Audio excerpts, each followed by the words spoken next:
നമസ്കാരം. ഒറ്റയ്ക്ക് താമസിക്കുന്ന വീട്ടിലേക്ക് യുവതി ആൺ സുഹൃത്തിനെ വിളിച്ചു വരുത്തി വിഷം കൊടുത്തത് ആസൂത്രിതമെന്ന് പോലീസ്. അയൽവാസികളുമായി ഇപ്പോൾ പ്രതിസ്ഥാനത്തുള്ള യുവതി ഇടപഴകുവാൻ നിൽക്കാറില്ല. ഇതുകൊണ്ട് തന്നെ ഈ വീട്ടിൽ നടന്ന ഒരു കാര്യവും ആരും അറിയാതെ പോവുകയായിരുന്നു. ഈ വീട്ടിലേക്ക് രാത്രി അൻസലിനെ യുവതി തന്നെ വിളിച്ചു വരുത്തുകയായിരുന്നു. ഇവർ തമ്മിൽ സാമ്പത്തിക തർക്കമുണ്ടായിരുന്നു. മനഃപൂർവ്വം കൊല്ലുവാനുള്ള ഉദ്ദേശത്തോടെയാണ് വിഷം നൽകിയത്. ഇതോടെ അവശനായ ഇയാൾ ഛർദ്ദിച്ച് വീടിന്റെ വാതിൽക്കൽ ഇരിക്കുമ്പോൾ യുവതി തന്നെ ഇയാളുടെ വീട്ടിലേക്ക് ഫോൺ വിളിച്ച് ഇത്തരത്തിൽ അൻസൽ സ്വയം വിഷം കുടിച്ച് അവശനായി ഇവിടെ കിടക്കുകയാണ്, കൊണ്ടുപോകണമെന്ന് ആവശ്യപ്പെട്ടു. ഇതിനിടയിൽ തന്നെ അൻസലും പോലീസുമായി ബന്ധപ്പെട്ട് തനിക്ക് വിഷം തന്നുവെന്ന് വെളിപ്പെടുത്തി. ബന്ധുക്കളും പോലീസും ഇവിടെ എത്തുമ്പോൾ തന്നെ ഈ യുവതി വീടിനുള്ളിൽ ഉണ്ടായിരുന്നു.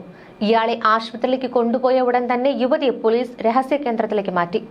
കാരണം അൻസലിന്റെ ബന്ധുക്കളിൽ നിന്ന് ഈ യുവതിക്ക് നേരെ ആക്രമണം ഉണ്ടാകുമെന്ന് പോലീസ് മുൻകൂട്ടി കരുതിയിരുന്നു. അവൾ എന്നെ ചതിച്ചു എന്നാണ് ഈ ആംബുലൻസിൽ വെച്ച് ബന്ധുവിനോട് യുവാവ് പറഞ്ഞത്. ഈ വാക്കുകൾ സത്യമാണോ എന്ന് തിരിച്ചറിയാനുള്ള അന്വേഷണത്തിലാണ് കോതമംഗലം പോലീസ്. മാതിരപ്പള്ളി മേലേത്ത് മാവിൽ അൻസലാണ് മരിച്ചത്.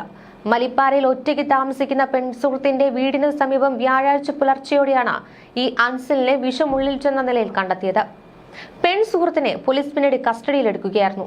വിഷം കൊടുത്ത് കൊലപ്പെടുത്തിയെന്നാണ് ബന്ധുക്കൾ സംശയിച്ചതും. അന്വേഷണം നടക്കുകയാണെന്നാണ് പോലീസ് പറയുന്നത്. അൻസൽ വിവാഹിതനും ഒരു കുട്ടിയുടെ പിതാവുമാണ്. യുവതിയുമായി വർഷങ്ങളായി പരിചയമുണ്ട്. അടുത്തിടെ ഇരുവരുടെയും ബന്ധത്തിൽ പ്രശ്നങ്ങളുണ്ടായി. യുവതിക്ക് മറ്റൊരു ബന്ധമുണ്ടെന്ന് ഈ അൻസൽ സംശയിച്ചു. 29-ന് യുവതിയുടെ വീട്ടിലേക്ക് എത്തിയ അൻസൽ ബഹളമുണ്ടാക്കി. 30-ന് പുലർച്ചെയാണ് തനിക്ക് ശാരീരിക ബുദ്ധിമുട്ടുണ്ട് എന്ന് ബന്ധുവിനെ വിളിച്ചു പറഞ്ഞത്. ആശുപത്രിയിലേക്ക് പോകുന്ന വഴിയിൽ യുവതി ചതിച്ചുവെന്ന് അൻസൽ വെളിപ്പെടുത്തി. ആലുവയിലെ ആശുപത്രിയിൽ പ്രവേശിപ്പിച്ചുവെങ്കിലും പിന്നാലെ കഴിഞ്ഞ ദിവസം മരണം സംഭവിക്കുകയായിരുന്നു. അൻസലിന്റെ മൃതദേഹം കളമശ്ശേരി മെഡിക്കൽ കോളേജ് ആശുപത്രിയിലായിരിക്കും പോസ്റ്റ്മോർട്ടം ചെയ്യുക. അൻസലിനെ ഒഴിവാക്കാനായിരുന്നു യുവതിയുടെ ശ്രമമെന്നാണ് പോലീസിന് ലഭിച്ചിട്ടുള്ള വിവരം. സംഭവത്തിൽ പോലീസ് വിശദമായ അന്വേഷണത്തിലാണ് കടന്നിട്ടുള്ളത്. പോസ്റ്റ്മോർട്ടത്തിന് ശേഷം മാത്രമേ വിഷമുള്ളിൽ ചെന്നാണോ മരിച്ചതെന്ന കാര്യം സ്ഥിരീകരിക്കാനാകൂ. യുവതിക്ക് മറ്റാരുടെയെങ്കിലും സഹായം ലഭിച്ചിട്ടുണ്ടോ എന്ന കാര്യം പോലീസ് പരിശോധിക്കുകയാണ്. ഈ പോസ്റ്റ്മോർട്ടത്തിൽ മരണം ഉള്ളിൽ ചെന്നാണെന്ന് തെളിഞ്ഞാൽ യുവതി ഉടൻ അറസ്റ്റിലാകും. 500 ml വിഷം ഉള്ളിൽ ചെന്നിട്ടുണ്ട് എന്നായിരുന്നു അൻസൽ പറഞ്ഞിരുന്നത്. പക്ഷേ ഡോക്ടർ നടത്തിയ പരിശോധനയിൽ 300 ml ആയിരുന്നു ഉള്ളിലുണ്ടായിരുന്നത്. നിങ്ങളുടെ മോന് വിഷം കൊടുത്തിട്ടുണ്ടെന്ന് അവൾ ഉമ്മാനെ വിളിച്ചു പറഞ്ഞതായി ബന്ധു പറയുന്നുണ്ട്. കൂടാതെ അൻസലിനെ കൊല്ലുമെന്ന് യുവതി നേരത്തെ ഭീഷണിപ്പെടുത്തിയതായും ഈ ബന്ധു പറയുന്നു. അൻസലിന്റെ ബന്ധുവിന്റെ പരാതിയുടെ അടിസ്ഥാനത്തിൽ 30-കാരിയായ പെൺസുഹൃത്ത് ഇപ്പോൾ കോതമംഗലം പോലീസിന്റെ കസ്റ്റഡിയിലാണ്. അൻസലിന്റെ ബന്ധുക്കളുടെയും സുഹൃത്തുക്കളുടെയും മൊഴിയുടെ അടിസ്ഥാനത്തിൽ പെൺസുഹൃത്തിനെ പോലീസ് ചോദ്യം ചെയ്യുകയാണ്. യുവതിയും ഇക്കാര്യം സമ്മതിച്ചിട്ടുണ്ട്. ചേലാട് സ്വദേശിനിയാണ് അൻസലിന്റെ പെൺസുഹൃത്ത്. ചേലാട്ടെ ഒരു കടയിൽ നിന്ന് തന്നെയാണ് ഈ കീടനാശിനി വാങ്ങിയത്.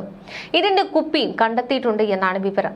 29-ാം തീയതിയാണ് ഈ അൻസൽ പെൺസുഹൃത്തിന്റെ വീട്ടിലെത്തുന്നതും 30-ാം തീയതിയോടെ പുലർച്ചെ 4:30-ക്കാണ് തന്റെ ഉള്ളിൽ വിഷം ചെന്നുവെന്ന കാര്യം ഇയാൾ തിരിച്ചറിയുന്നത്. തുടർന്നാണ് ബന്ധുക്കളടക്കം വിളിച്ചു വരുത്തി ആശുപത്രിയിൽ പോയത്.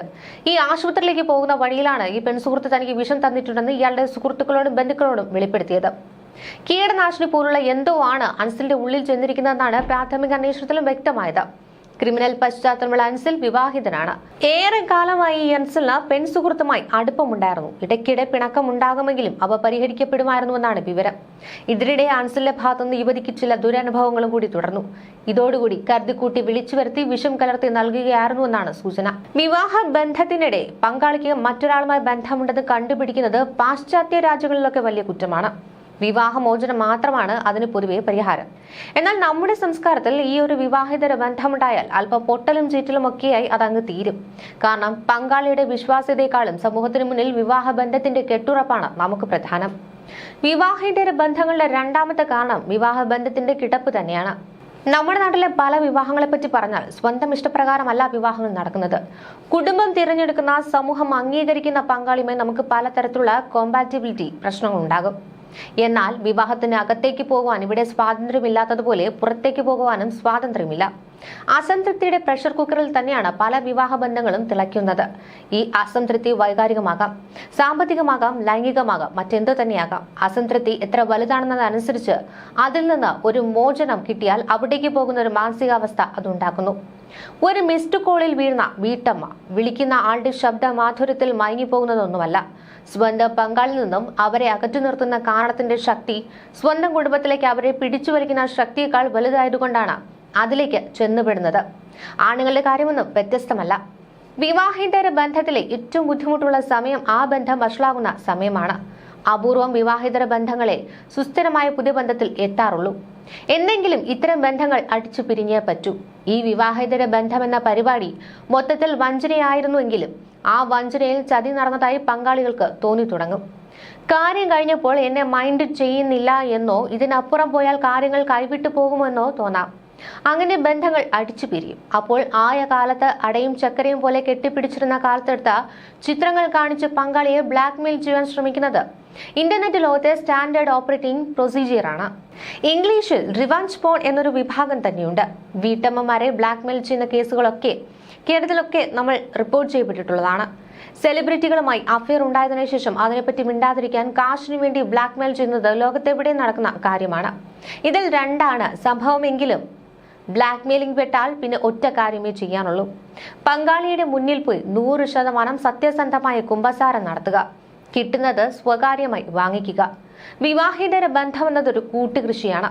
അതിന്റെ ഉത്തരവാദിത്തം ഒരാളുടേത് മാത്രമല്ല. ബ്ലാക്ക്മെയിലിംഗ് എന്നത് അന്തമില്ലാത്തൊരു കുഴിയാണ്. ബ്ലാക്ക്മെയിലിംഗുകാരുടെ ആവശ്യത്തിന് വഴങ്ങി അത് തീർക്കുക സാധ്യമല്ല. ഒരിക്കൽ അതിന് വഴങ്ങിയാൽ ജീവിതകാലം മുഴുവൻ അതിൽപ്പെടും. അൻസിലിന്റെ കേസിൽ വന്നാൽ ഷാരോൺ വധക്കേസിന് സമാനമാണ് ഇവിടെയും കാര്യങ്ങൾ. ഷാരോണിനെ ഒഴിവാക്കി മറ്റൊരു വിവാഹം കഴിക്കുവാൻ വേണ്ടിയാണ് ഗ്രീഷ്മ കഷായത്തിൽ കളനാശിനി കലർത്തി നൽകിയത്. ഷാരോണും ഗ്രീഷ്മയുമായി വർഷങ്ങളായി സുഹൃത്തുക്കളായിരുന്നു. സ്വന്തം അനുജൻ എന്നായിരുന്നു കോളേജിൽ ഈ ഗ്രീഷ്മ ഷാരോണിനെ പരിചയപ്പെടുത്തി നൽകിയത്. പക്ഷേ ഒരു അനുജനുമായി ഉണ്ടായിരുന്ന ബന്ധമൊന്നുമല്ല ഷാരോണുമായി ഗ്രീഷ്മ പുലർത്തിയിരുന്നത്. തുടർന്ന് മറ്റൊരു വിവാഹം നിശ്ചയിച്ചപ്പോൾ ഈ ഗ്രീഷ്മ ജ്യൂസ് ചലഞ്ച് നടത്തി വിദഗ്ധമായി പാരസെറ്റമോൾ അടക്കം കലർത്തിയ ജ്യൂസ് ഷാരോണിനെ കൊണ്ട് ആദ്യം കുടിപ്പിച്ചു. പക്ഷേ ദേഹാസ്വാസ്ഥ്യം ഉണ്ടായെങ്കിലും ഷാരോൺ രക്ഷപ്പെട്ടു. പിന്നീടാണ് പളുകിലെ വീട്ടിലേക്ക് വിളിച്ചു വരുത്തി കഷായത്തിൽ കീടനാശിനി കലർത്തിക്കൊടുത്തത്. 2022 ഒക്ടോബർ 14 ഷാരോൺ കഷായം കുടിച്ചത്. ദേഹാസ്വാസ്ഥ്യമുണ്ടായ ഷാരോണിനെ ആശുപത്രിയിൽ പ്രവേശിപ്പിച്ച് 11 ദിവസങ്ങൾക്ക് ശേഷമാണ് മരിച്ചത്. ഷാരോണിന്റെ ബന്ധുക്കളെയും സുഹൃത്തുക്കളെയും പോലീസിനുമെല്ലാം അതിവിദഗ്ധമായി തന്നെ തെറ്റിദ്ധരിപ്പിച്ച് ഷാരോൺ ആശുപത്രിയിൽ കിടന്നപ്പോൾ രക്ഷപ്പെടുവാൻ ഗ്രീഷ്മ ശ്രമിച്ചിരുന്നു. മജിസ്ട്രേറ്റിന് നൽകിയ മരണമൊഴിയിൽ പോലും ഗ്രീഷ്മയ്ക്കെതിരായി ഒരു മൊഴി പോലും ഷാരോൺ നൽകിയില്ല. പക്ഷേ സുഹൃത്തിനോടും അച്ഛനോടും ഗ്രീഷ്മ ചതിച്ചുവെന്ന് ഷാരോൺ പറഞ്ഞിരുന്നു. ഷാരോണിന്റെ മരണശേഷം നിയോഗിച്ച പ്രത്യേക സംഘത്തിന് ഫോറൻസിക് ഡോക്ടർ കൈമാറിയ ശാസ്ത്രീയ തെളിവുകളായിരുന്നു നിർണായകമായത്. പോലീസ് വിളിച്ചു വരുത്തി ചോദ്യം ചെയ്തപ്പോൾ ഗ്രീഷ്മ കുറ്റം സമ്മതിച്ചു. തെളിവുകൾ നശിപ്പിച്ചതിന് ഗ്രീഷ്മയുടെ അമ്മ സിന്ധു, നിർമ്മലകുമാരൻ നായരെയും അടക്കം പ്രതി ചേർത്തിരുന്നു. കസ്റ്റഡിയിൽ വെച്ച് ഗ്രീഷ്മ ആത്മഹത്യക്ക് ശ്രമിച്ചു. 1 വർഷം ജയിലിൽ കിടന്ന ശേഷമായിരുന്നു ഗ്രീഷ്മ പിന്നീട് ജയിലിൽ നിന്ന് ഇറങ്ങിയത്. പുറത്തിറങ്ങിയിട്ട് പോലും യാതൊരു കൂസലോ ചെയ്ത തെറ്റിലെ പശ്ചാത്താപമോ ഈ ഒരു ഗ്രീഷ്മ എന്ന് പറയുന്ന യുവതിക്ക് ഉണ്ടായിരുന്നില്ല. കേരള സമൂഹം ആകെ ഞെട്ടിയൊരു കൊലപാതകമായിരുന്നു ഇത്. ആന്തരിക അവയവങ്ങൾ അടക്കം ഷാരോണിന് അഴുകി ദ്രവിച്ചിരുന്നു. അത്രയും ക്രൂരമായ ഒരു മരണമാണ് ആ പെൺകുട്ടിയെ സ്നേഹിച്ചതിന് വേണ്ടിയിട്ട് ആ യുവാവിന് കിട്ടിയത്. ഇതിന് പിന്നാലെയാണ് ഇത്തരത്തിലൊരു കൊലപാതക ശ്രമം ഈ ഒരു കൊച്ചിയിൽ നിന്നും റിപ്പോർട്ട് ചെയ്തിരിക്കുന്നത്. ന്യൂസ് ഡെസ്ക് മലയാളി വാർത്ത.